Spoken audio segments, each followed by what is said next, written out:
मुनाफे में 100 गुने का उछाल। जी हाँ दोस्तों, बिल्कुल सही देखा आपने थंबनेल में। इस पर्टिकुलर कंपनी ने अपने प्रॉफिट में 100 गुना का उछाल किया हुआ है, यानी कि 10,000% का जंप इसने अपने प्रॉफिट में किया हुआ है दोस्तों। और उससे बड़ी बात, ये जो कंपनी है अभी माइक्रो कैप कंपनी है, यानी कि 30 करोड़ का सिर्फ और सिर्फ इसका मार्केट कैप है। और अगर बात करें इसके क्लाइंट्स की, तो अक्रॉस द ग्लोब इसके क्लाइंट है, ऑल ओवर द वर्ल्ड ये कंपनी बिजनेस करती है और अलग अलग इंडस्ट्रीज के साथ में ये मिलके काम करती है।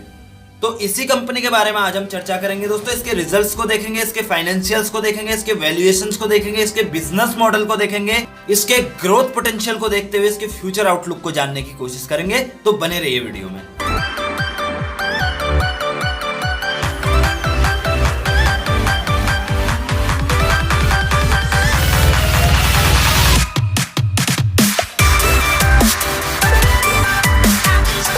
तो हम बात कर रहे हैं दोस्तों हिंदुस्तान हार्डी लिमिटेड के बारे में। जी हाँ, हिंदुस्तान हार्डी लिमिटेड ये एक ऑटो एंसेलरी कंपनी है। ये अलग अलग ऑटो कंपोनेंट्स वगैरह बनाती है दोस्तों, जैसे कि प्रॉपलर शाफ्ट हो गए, डबल कार्डन शाफ्ट हो गए, यूनिवर्सल ज्वाइंट किट्स हो गए, कंपोनेंट्स हो गए। तो कुछ इस तरीके के प्रोडक्ट्स ये बनाती है। और इस कंपनी के हिस्ट्री के बारे में अगर बात करें दोस्तों, तो 1961 में ये कंपनी स्टार्ट हुई थी। एक यूके और एक जर्मनी की कंपनी का ये ज्वाइंट वेंचर है। और इंडिया में इसके प्रेजेंस की बात करें तो दोस्तों इसने पहला प्लांट इंडिया में नासिक में 1985 में अपना लगाया था।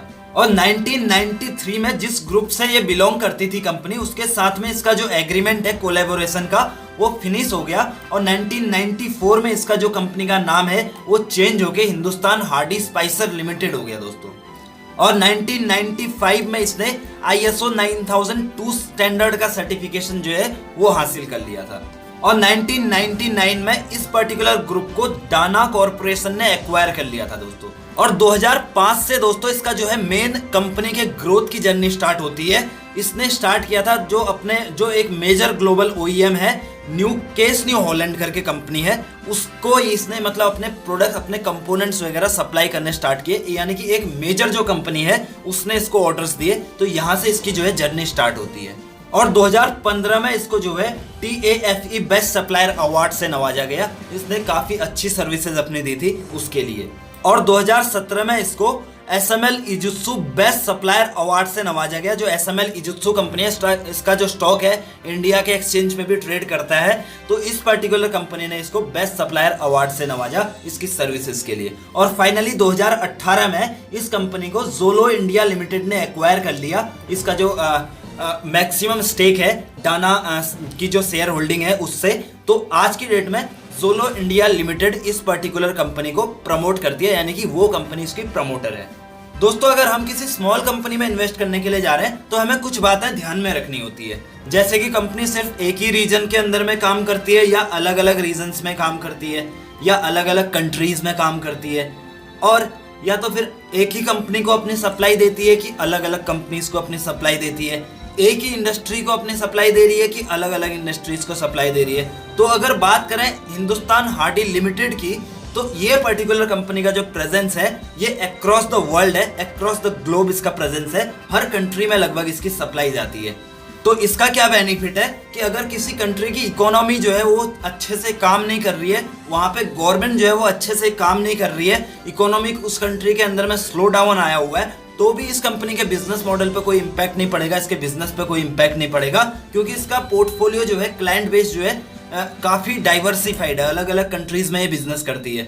तो अगर ये मान लो 15 कंट्रीज के अंदर में काम कर रही है, एक कंट्री के अंदर में अगर प्रॉब्लम आ जा रही है तो उससे इसको कोई खास फर्क नहीं पड़ेगा। और उसी तरीके से ये अलग अलग इंडस्ट्रीज को अपनी सप्लाई देती है, किसी एक पर्टिकुलर इंडस्ट्री को अपनी सप्लाई नहीं देती। जैसे कि ऑटोमोटिव इंडस्ट्री को ये अपनी सप्लाई देती है, अपने प्रोडक्ट्स की सप्लाई करती है। जैसे इसके जो मेन क्लाइंट्स हैं ऑटोमोटिव इंडस्ट्री में, जनरल मोटर्स है, वर्ल्ड का एक तरीके से जाना माना नाम है, स्वराज माजदा को ये अपनी सप्लाई देती है, वोल्वो आइसर को ये अपनी सप्लाई देती है, और भी कई तरीके की जो कमर्शियल व्हीकल कंपनीज हैं वो इसकी सप्लाई लेती हैं। उसी तरीके से एग्रीकल्चरल सेक्टर में जो है, जो ट्रैक्टर्स वगैरह होते हैं उनको ये सप्लाई देती है। जैसे टेफे कंपनी है, इंटरनेशनल ट्रैक्टर यानी कि सोनालिका है, केस न्यू हॉलैंड है, इन कंपनीज के, इन ट्रैक्टर कंपनीज को अपनी सप्लाई ये देती है। Of highway and construction companies यानी कि जैसे क्रेन्स वगैरह जो होती है या जेसीबी मशीन्स होती हैं, हालांकि जेसीबी एक पर्टिकुलर कंपनी का नाम है, तो मेनली जो फेमस है जेसीबी के नाम से ही फेमस है जो मशीन्स होती है, तो उस तरीके की जो मशीन्स है उन कंपनीज को भी ये सप्लाई देती है, उन मशीन्स बनाने वाली कंपनीज को। जैसे कि केस न्यू हॉलैंड कंपनी उस तरीके की मशीन्स बनाती है, उसको ये सप्लाई देती है। कोमात्सु को ये सप्लाई देती है। वोल्वो कंस्ट्रक्शन को ये सप्लाई देती है। एज कंस्ट्रक्शन इंडिया का एक जाना माना नाम है, उसको ये सप्लाई देती है। स्विंग स्टेलर को ये कंपनी जो है सप्लाई देती है। अब ऑटो इंडस्ट्री के अलावा भी ये जो है आफ्टर मार्केट्स जैसे अलग अलग इंडस्ट्रीज हैं उनको भी अपनी सप्लाई देती है। अलग अलग तरीके के जो कंपनीज हैं उनको भी सप्लाई देती है। इंडस्ट्रियल जो इक्विपमेंट होते हैं, जो मशीनरी के पार्ट्स वगैरह होते हैं, वो भी ये कंपनी बनाती है। तो इस चीज से हमको क्या समझ आता है कि किसी भी एक पर्टिकुलर सेक्टर में अगर कभी स्लो डाउन आ जाता है तो इसके बिजनेस ग्रोथ में कोई रुकावट आने वाली नहीं है। ये एक पॉजिटिव एडवांटेज हो जाता है। और दूसरी चीज, इसके अलग अलग क्लाइंट हैं, जैसे जनरल मोटर्स है, स्वराज माजदा है। कभी स्वराज माजदा में कोई नेगेटिव हो जाता है, जो मैनेजमेंट है उसमें कोई प्रॉब्लम आ जाती है, तो इसको कोई फर्क नहीं पड़ने वाला। ये अलग अलग कंपनीज को भी अपनी सप्लाई देती है। यानी कि एक तरीके से अगर देखा जाए तो क्लाइंट बेस इसका काफी ज्यादा मजबूत है। चाहे आप नेशनल इंटरनेशनल लेवल पे देख लो, चाहे आप इंडस्ट्री के लेवल पे देख लो, चाहे आप पर्टिकुलर कंपनी के लेवल पे देख लो। अभी इसके रिजल्ट्स देख लेते हैं कि वो कैसे आए हुए हैं। सीधा चलते हैं रिजल्ट्स के ऊपर। पहले हम इसके क्वार्टर ऑन क्वार्टर बेसिस का डेटा देखेंगे। हमने दिसंबर का क्वार्टर लिया हुआ है और मार्च का क्वार्टर लिया हुआ है। दिसंबर क्वार्टर में इसकी सेल थी 12 करोड़ की, जो कि बढ़ के 15 करोड़ हुई है मार्च क्वार्टर में, यानी कि 24% का उछाल है इसमें। और अगर ऑपरेटिंग प्रॉफिट की बात करें तो 1.5 करोड़ से 3 करोड़ हुआ है, यानी कि 90% तक का इसमें उछाल है। इंटरेस्ट इसका जो है 2 लाख पहले पे किया था, अभी 4 लाख पे किया हुआ है, यानी कि ज्यादा नहीं है, फिर भी है, छोटी कंपनी है तो काफी मायने रखता है। तो 100% का इसमें उछाल है। और अगर बात करें इसके नेट प्रॉफिट की, तो 98 लाख का नेट प्रॉफिट इसने दिसंबर क्वार्टर में किया था, जो बढ़ के 1 करोड़ 84 लाख, यानी कि 87% का इसमें जंप है। और अगर ऑपरेटिंग प्रॉफिट मार्जिन की अगर बात करें तो 11.95% जो है इसका लास्ट क्वार्टर में था, जो बढ़ा के इसने 18.13% किया हुआ है, यानी कि 6% का इसमें अच्छा खासा ग्रोथ है। अभी आपको लग रहा होगा यार इसमें तो 10,000% का कोई ग्रोथ ही नहीं है। आगे चलिए, आगे दिखाता हूं आपको मैं। और अगर ईयर ऑन ईयर बेसिस का डेटा इसका देखें तो 39 करोड़ का इसका जो सेल था लास्ट ईयर में था, जो अभी बढ़ के 44 करोड़ हुआ है। ये फिगर आप नोट करके रखो, चाहे अपने माइंड में रखो दोस्तों। ये फिगर बाद में इसका जो है इसका मैं इंटरप्रिटेशन करने वाला हूं आगे इसकी बैलेंस शीट को देखते हुए। ये चीजें आप ध्यान में रखना। अभी ये वो वाला चीज नहीं रहेगा 10,000 का जो ग्रोथ है इसमें वो क्या हुआ, वो तो इसी लिस्ट में अभी भी आपको स्क्रीन पे दिखाई दे रहा होगा। ये कुछ अलग चीज है, अलग कॉन्सेप्ट है, आगे बात करेंगे इसके बारे में, बस इसको आप याद रखिए। ऑपरेटिंग प्रॉफिट की अगर बात करें तो 77 लाख से 5 करोड़ 14 लाख, यानी कि 567% का इसमें जंप हुआ है। और अगर इंटरेस्ट की बात करें तो 31 लाख इसने पे किया था लास्ट ईयर में, जो कि 19 लाख किया हुआ है अभी, तो इंटरेस्ट में इसने गिरावट करी है दोस्तों। और अगर नेट प्रॉफिट की बात करें तो 3 लाख से 3 करोड़ 18 लाख इसका नेट प्रॉफिट हुआ है, यानी कि कितना परसेंट का जंप, 10,500% का जंप। मैं तो सिर्फ 10,000% बोला था, 10,500% का जंप है इसमें। ऑपरेटिंग प्रॉफिट मार्जिन देखो इससे कितने अच्छे खासे इंप्रूव हुए। 1 ईयर में पहले इसके जो मार्जिन थे पिछले साल 1.97%, यानी लगभग 2% के इसके मार्जिन थे, जो बढ़ा के इसने जो है 11.52%, यानी कि जो है 5 गुना अपने मार्जिन बढ़ा लिए, यानी कि 9.55% का इसमें ग्रोथ है। अब अगर बात करें दोस्तों इसके शेयर होल्डिंग पैटर्न की, तो प्रमोटर का स्टेक इसमें सबसे ज्यादा है 66%, यानी कि मेजोरिटी शेयर होल्डर प्रमोटर है। प्लेज वगैरह नहीं है इसमें, म्यूचुअल फंड और एफआईआईस का कोई स्टेक नहीं है। जैसा कि हम हमेशा चर्चा करते हैं कि जो स्मॉल कंपनीज होती है उसमें कम स्टेक रहता है, यानी कि ना के बराबर या ना ही स्टेक रहता है म्यूचुअल फंड्स वगैरह का। प्रमोटर विद हाईएस्ट होल्डिंग की अगर बात करें तो जोलो इंडिया लिमिटेड, जो कि हमने थोड़ी देर पहले इसकी हिस्ट्री में चर्चा करी थी, उसने इसको 2018 में एक्वायर कर लिया था, यानी कि पूरी तरीके से इंडियन कंपनी अभी बन चुकी है। तो उसका जो स्टेक है इसमें 66% का स्टेक है। हाईएस्ट पब्लिक शेयर होल्डर की बात करें तो हितेश रामजी जेवारी जो है, इनका जो है 3.3% का इसमें स्टेक है। इंडिविजुअल इन्वेस्टर्स की अगर बात करें तो 28.27% का स्टेक जो है एचएनआईज वगैरह का इसमें है। ओवरऑल अगर देखा जाए तो नॉन इंस्टीट्यूशनल का इसमें 33.89% का स्टेक है। किसी भी कंपनी में अगर हम इन्वेस्ट करने जा रहे होते हैं दोस्तों, तो उसके पास्ट के रिकॉर्ड को देखना बहुत जरूरी हो जाता है, खासकर तब जब कंपनी एक स्मॉल साइज की कंपनी हो। तो एक दिन के इसके रिटर्न की बात करें तो 9.26% का इसने रिटर्न दिया हुआ है। 1 वीक में 15%, 1 मंथ में 19%, 3 मंथ में 30%, 6 मंथ में 85%, ईयर टिल डेट में 79%, 1 ईयर में 251%, 2 ईयर में 93%, 3 ईयर में 39%, 4 ईयर में 59%, 5 ईयर में 95%, 10 ईयर में 130%। यानी कि इसने शॉर्ट और मीडियम टर्म में तो अच्छा रिटर्न दिया हुआ है, लेकिन थोड़ा सा लॉन्ग टर्म में इसने एवरेज रिटर्न दिया हुआ है। यानी कि कोई प्रॉब्लम नहीं है, एवरेज भी अगर इसने दिया हुआ है तो अच्छा है, नेगेटिव में इसका कोई रिटर्न हमें दिखा नहीं रहा है। ये एक बात भी होती है कि हम इस किसी भी पर्टिकुलर सेक्टर के अंदर में या किसी भी पर्टिकुलर कंपनी के अंदर में किस टाइम पे इन्वेस्ट कर रहे हैं, वो भी काफी ज्यादा मायने रखता है। अब दोस्तों जल्दी से इसके फाइनेंशियल्स भी हम देख लेते हैं। हिंदुस्तान हार्डी लिमिटेड जो है इसका कंपनी का नाम है, ऑटो एंसिलरीज की कंपनी है ये। 183 का इसका जो है भी करंट मार्केट प्राइस चल रहा है, यानी कि 9% का इसमें जो है एक दिन के अंदर में ग्रोथ हुआ है। अभी मैं बात कर रहा था आपको सेल्स इसका कितना हुआ है, वो डेटा मैं अज्यूम कर रहा हूं कि आपके दिमाग में है या आपने नोट करके रखा हुआ है। अभी इसका मार्केट कैपिटलाइजेशन और एंटरप्राइज वैल्यू देखो दोस्तों, 30 करोड़ की ये कंपनी है टोटल। अगर आप खरीदना चाहें तो 30 करोड़ में इस कंपनी को खरीद सकते हैं, लेकिन ये हर साल की सेल कितना दे रही है, 40 करोड़ 44 करोड़ की सेल ये हर साल दे रही है। इसका मतलब क्या हुआ कि कंपनी जो है अभी अंडर वैल्यूड है, इसका जो वैल्यूएशन है काफी सस्ता है अभी इस टाइम पे। सेल कर रही है कंपनी अच्छी खासी। अगर हम इस कंपनी में प्रॉफिट की बात करें, प्रॉफिट भी 3 करोड़ का इसने दिया हुआ है। बताओ 30 करोड़ अगर आप इस कंपनी में लगा रहे हो, एक साल में 3 करोड़ आपको दे रही है, क्या बुरा है। और अगर अभी मतलब आपने लगा दिया इसमें पैसा, आगे तो ग्रो करेगी ना, आगे इसकी सेल भी बढ़ेगी, आगे इसका प्रॉफिट भी बढ़ेगा, जिस हिसाब से इसका बिजनेस मॉडल है। तो ये चीजें भी ध्यान में रखने वाली होती हैं दोस्तों। एक तरीके से ये जो कंपनी, आपने वॉरेन बफे का सिगरेट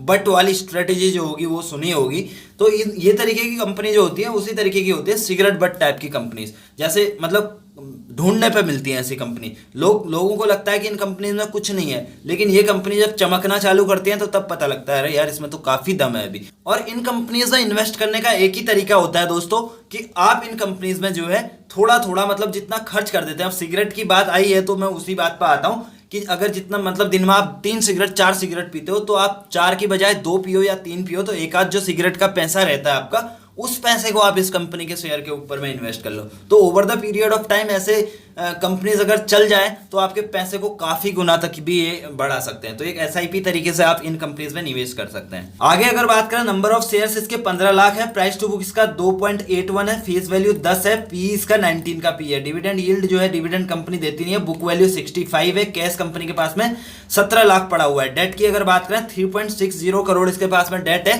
हालांकि डेट की अमाउंट आपको कम लग रही होगी, लेकिन एक स्मॉल साइज कंपनी है तो ये डेट भी काफी ज्यादा मायने रखता है दोस्तों। प्रमोटर होल्डिंग की अगर बात करें तो 66% का प्रमोटर होल्डिंग है। अर्निंग पर शेयर इसमें 9 रुपीज पर शेयर इसका अर्निंग हुआ है दोस्तों, काफी अच्छी बात है। आरओसी इसका 3.41% अभी दिखा रहा है, आरओई इसमें 0.37% दिखा रहा है। सेल्स ग्रोथ और प्रॉफिट ग्रोथ इसका नेगेटिव में दिखा रहा है। ये डेटा कल परसों में अपडेट होके आ जाएगा। टिकर.फिनोलॉजी ये वेबसाइट का नाम है, आप इस वेबसाइट पे चेक कर सकते हैं। 2-3 दिन बाद आके इसका लेटेस्ट डेटा भी यहाँ पे आ जाएगा। ये डेटा पिछले साल का है। और ये कंपनी को अगर इसके पीयर्स के साथ में कंपेयर करें दोस्तों, तो इसका जो वैल्यूएशन है सबसे कम ही आपको लग रहा है। सिर्फ एक कंपनी है जो जगन लैंप्स है, इसका वैल्यूएशन थोड़ा कम है इससे पी के मामले में। बाकी अदर कंपनीज का 66, 52, बाकी तो सब लॉस में है। तो अदर कंपनीज से इसका काफी ज्यादा कम है। अब अगर बात करें इसके पिछले 5 साल के डेटा की दोस्तों, तो इसमें भी कुछ खास जंप नहीं है जैसे कि अदर जो ऑटो एंसिलरीज या ऑटो स्टॉक्स हैं उनके मुकाबले। लेकिन 2018 में इस कंपनी का मैनेजमेंट चेंज हुआ है। 2018 के बाद में अगर इसके ग्रोथ की बात करें तो लगातार मतलब कंपनी अच्छा कर रही है। अगर इस हिसाब से इसके फ्यूचर की बात की जाए तो ये कंपनी ने अपने जो प्रोडक्ट पोर्टफोलियो है वो काफी ज्यादा डाइवर्सिफाइड कर दिया। अलग अलग इंडस्ट्रीज को ये अपनी सर्विसेज दे रही है। अब इसने ऑटो के अलावा इंडस्ट्रियल इक्विपमेंट वगैरह के जो पार्ट्स होते हैं उसको भी बनाना स्टार्ट कर दिया, वो भी अगर इसके क्लाइंट हैं। तो आगे लगता है हमें कि मतलब एक पर्टिकुलर सेक्टर की वजह से इसको कोई ज्यादा खास फर्क नहीं पड़ेगा, जैसा कि हमने स्टार्टिंग में चर्चा कर ली उसके बारे में। और अगर प्रॉफिट की बात करें तो प्रॉफिट भी इसका जो है लगभग सेम ही है। बीच में इनफैक्ट लॉस में भी 78 लाख का इसने लॉस कर दिया था बीच में। लेकिन 2018 के बाद की अगर बात करें तो ठीक ठाक इसका है। अभी स्टार्टिंग फेज में है एक तरीके से। 2018 में ही हम इस कंपनी को मानेंगे कि ये स्टार्ट हुई है। 2018 में इसका मैनेजमेंट जो है वो चेंज हुआ है, तो हम आगे इसके फ्यूचर को अच्छा मान सकते हैं। हालांकि रिटर्न वाइज अगर देखा जाए तो रिटर्न इसने कंसिस्टेंटली दिए हुए हैं, यानी कि इन्वेस्टर्स को इसके जो है उम्मीद है कि ये कंपनी आने वाले टाइम में फ्यूचर में अच्छा करेगी, इसलिए इसके स्टॉक के ऊपर में जो है रुझान बना हुआ है। और एक नेगेटिव भी नहीं बोल सकते बल्कि न्यूट्रल बोल सकते हैं इसको। यही मेरे को दिखाई दिया कि इसका जो करंट रेशियो है ये 14 to 16 है, यानी कि ये 1.2 या 1 के बराबर ही लगभग इसको समझ सकते हैं, जो कि हम कम से कम 1.5 लेते हैं। तो ये हमारे जो क्राइटेरिया है, जो फंडामेंटल्स का क्राइटेरिया हमारा, उसमें फिट नहीं बैठ रहा है। अलग अलग लोगों का अलग अलग क्राइटेरिया हो सकता है, तो इसको मैं अपनी तरफ से एक नेगेटिव मान रहा हूँ इस कंपनी में। और अगर इसको थोड़ा अदर पैरामीटर्स पे देखा तो रेड फ्लैग वगैरह एएसएम जीएसएम वाला कुछ सिस्टम इसमें है नहीं। और एंट्री पॉइंट की बात करें तो अच्छा है, डिविडेंड देती नहीं है कंपनी, एफडी से रिटर्न जो है कम दिए हैं ऐसा इसमें दिखा रहा है, शायद डेटा इसका अपडेटेड नहीं है, अभी का जो डेटा है उसमें एफडी से इसने अच्छे रिटर्न दिए हुए हैं, इंट्रिंसिक वैल्यू के लिए सफिशिएंट डेटा नहीं है। और इसके स्टॉक के प्राइस की अगर बात करें तो 46 की जो ये कंपनी थी ये जून में थी और अभी ये 183 पे ट्रेड कर रही है, यानी कि काफी ज्यादा चल चुका है एक्चुअली ये स्टॉक के चलने के पीछे के रीजंस भी ये है कि कंसिस्टेंट इसने अच्छा परफॉर्म किया होगा तभी चली होगी, है ना। अगर क्वार्टर ऑन क्वार्टर पे ये अच्छा परफॉर्म करती आ रही है तो स्टॉक ऊपर जाता है, अगर बीच में रिजल्ट खराब आ गया, कुछ ऐसा हो गया, तो अभी जैसे इसने इस क्वार्टर में भी अच्छा परफॉर्म कर दिया, अभी इसका स्टॉक और ऊपर की तरफ को जाएगा। लेकिन कभी एक क्वार्टर बीच में खराब आ जाता है तो फिर थोड़ा टाइम के लिए डाउनफॉल भी आ जाता है, तो ये चीजें भी ध्यान में रखने वाली होती हैं। मेन चीज क्या होती है दोस्तों कि कंपनी कोई खराब हो या सही हो, ठीक है, कोई अच्छी कंपनी है उसमें भी हम कुछ ऐसे लेवल पर अगर इन्वेस्ट कर देते हैं, ऐसे लेवल पर कुछ अगर इन्वेस्ट कर देते हैं तो यहां पर आने के बाद में अगर हम सेल कर देते हैं तो हमें नुकसान हो जाता है, ठीक है। और कोई बुरी कंपनी भी है, ऐसे लेवल पर अगर हमने इन्वेस्ट कर दिया, ऐसे लेवल पर अगर हम एग्जिट मार लेते हैं तो उसमें फायदा हो जाता है। तो कंपनीज तो हमें अच्छी देखनी है, वो सबसे पहला क्राइटेरिया है। दूसरा क्राइटेरिया होता है कि कंपनी में एंटर किस टाइम पर कर रहे हैं, वो भी ज्यादा मायने रखता है ना। और खास करके हमारा जो व्यू हो वो मीडियम टर्म का हो, 3 साल 5 साल का व्यू हो, 3 साल 2 साल का व्यू हो, मीडियम टर्म के लिए बात कर रहा हूँ। शॉर्ट टर्म की तो मैं बात ही नहीं करता, शॉर्ट टर्म के आइडियाज मैं शेयर करते रहता हूँ बट किसी को बोलता नहीं हूँ कि मतलब ये शॉर्ट टर्म में मतलब इन्वेस्ट करो आप। अगर मीडियम टर्म में आप इन्वेस्ट करते हो तो ऐसे पॉइंट आपके लिए काफी ज्यादा मायने रखने लग जाते हैं। अगर इस कंपनी में एंट्री की बात करूं तो अगर आप लॉन्ग टर्म का आपका टाइम होराइजन है तो भी आपको वेट करना है एंटर करने के लिए, शॉर्ट टर्म का है तो भी वेट करना है एंटर करने के लिए। ऐसे ही मैंने 4-5 कंपनीज आपके सामने प्रेजेंट करी है, लिंक आपको दिख रहा होगा जो है आई बटन में, उसमें आप क्लिक करके लिंक वगैरह पे जाके देख सकते हैं उन कंपनीज को भी। तो 2-4 कंपनी 10 कंपनीज की आप लिस्ट बनाओ ऐसी कंपनीज की, ठीक है। तो आपको जिस टाइम पे भी जिस कंपनी का वैल्यूएशन कम दिखाई दे उसमें आप एंटर कर जाओ। ऐसी कंपनी के लिए इनफैक्ट आपका जो डीमैट अकाउंट है वो भी सेपरेट होना चाहिए, है ना। डीमैट अकाउंट सेपरेट रहता है तो क्या रहता है कि उसमें मतलब आपका वो जो पोर्टफोलियो है वो एकदम सेपरेट अलग रहता है, उसमें आपका पेनी स्टॉक्स की तरफ ही ध्यान जाएगा। लेकिन अगर आपका एक जेन्युइन पोर्टफोलियो है जिसमें आप अच्छे ब्लू चिप टाइप की कंपनीज और अच्छी टाइप की कंपनीज जो ऑलरेडी कुछ ग्रो कर चुके हैं, कुछ उसका फ्यूचर पोटेंशियल है ग्रो करने का, इस तरीके के रखते हैं तो वो एक अलग हो जाता है। फिर उस पोर्टफोलियो में मतलब आप इन कंपनीज को शामिल करेंगे तो फिर आपका माइंडसेट वैसा ही बन जाएगा यार कि मतलब पैनी भी है और पैनी डाल दो, तो पैनी आप ज्यादा डालने लग जाओगे उसमें, तो कुछ मतलब सिस्टमेटिक नहीं रहेगा। तो पैनी स्टॉक्स के लिए आप मेरी मानो तो एक सेपरेट जो है डीमैट अकाउंट खुलवा लो। अगर आपको जीरोधा में खुलवाना है तो लिंक आपको डिस्क्रिप्शन में मिल जाएगा, अच्छा ब्रोकर है जीरोधा भी। और अगर किसी अदर में खुलवाना है तो आप वो भी खुलवा सकते हैं, कोई दिक्कत नहीं है। और इनको वॉच लिस्ट में अपने रखे रहो। वॉच लिस्ट में रखने के बाद में जैसे कोई भी 8-10 स्टॉक आपके पास में है, अभी आपकी नॉलेज में, आपने उनके फंडामेंटल भी देख लिए, सब कुछ देख लिया, आपको पता लग गया उनके बारे में, अब इसको वॉच लिस्ट में रखे रहो। अब ये डिपेंड करता है, आपको इनके फंडामेंटल तो पता है, अब एंट्री किस टाइम पर करनी है आपको वो सिर्फ आपके ऊपर डिपेंड करता है कि आपका उसके लिए माइंडसेट क्या बोलता है। आप फाइनेंशियल एडवाइजर से अगर कंसल्ट करोगे तो अच्छी कंपनी तो आपको बताएगा कि अच्छी है, बट ये है कि आप वो एंट्री करने का टाइम भी वो बता देगा, तो उसके लिए आप अपने फाइनेंशियल एडवाइजर से कंसल्ट कर सकते हैं। और चाहे तो खुद से भी आप देख सकते हैं कि अभी ये जो स्टॉक है काफी गिर चुका है, अभी इसमें हम एंटर कर सकते हैं। बीच में आते रहते हैं डाउनफॉल, अभी 7-8 दिन के लिए अगर कंटिन्यू कभी ऐसा निफ्टी में डाउनफॉल आ जाएगा तो उसका इन स्टॉक्स पे ज्यादा फर्क पड़ता है, तो तब इनको मतलब आप कैच कर लो, उठा लो इन स्टॉक्स को। तो आपका उस टाइम पर अगर आप इन्वेस्ट करते हैं तो अच्छा जो मीडियम टर्म है उसके लिए भी मतलब आपका अच्छा खासा पैसा बन जाएगा इन स्टॉक्स में। तो दोस्तों आई होप कि आपको वीडियो पसंद आया होगा। वीडियो पसंद आया तो लाइक कीजिए, शेयर कीजिए अपने दोस्तों के साथ में, और चैनल को सब्सक्राइब जरूर कीजिए दोस्तों अगर आपको ऐसी इन्फॉर्मेटिव वीडियोस चाहिए तो। और अगर आपकी कोई क्वेरीज है, कोई सलाह है, कोई सुझाव है तो कमेंट कीजिए। और ये डिटेल एनालिसिस का प्लेलिस्ट आप एक बार जरूर चेक कर लीजिएगा दोस्तों। अगर आप ये नहीं चेक कर रहे तो काफी बड़ी अपॉर्चुनिटी आप मिस कर रहे हैं। इसमें हमने कंपनीज के total fundamental analysis, business model analysis, valuation analysis, financial analysis complete करके डाले हुए हैं। उससे आपका बेनिफिट क्या रहेगा, जो आपका 10 से 12 घंटे का जो टाइम लगता है कंपनी की रिसर्च करने में, वो आपका टाइम कम हो जाएगा। वो 10 से 15 मिनट में आपको वो वैल्यू मिल जाएगी। इसका आपका दूसरा बेनिफिट क्या रहता है, इसको आप चलते फिरते ट्रेन में देख सकते हो, किसी का वेट करते हैं उस टाइम पे देख सकते हो। उस टाइम पे भी आपका उस टाइम का भी अच्छा खासा यूटिलाइजेशन हो जाएगा। दोस्तों टाइम आपका बहुत इंपॉर्टेंट है, आपके टाइम का खुद से भी ज़्यादा ध्यान रखिए। और thank you so much for watching this video.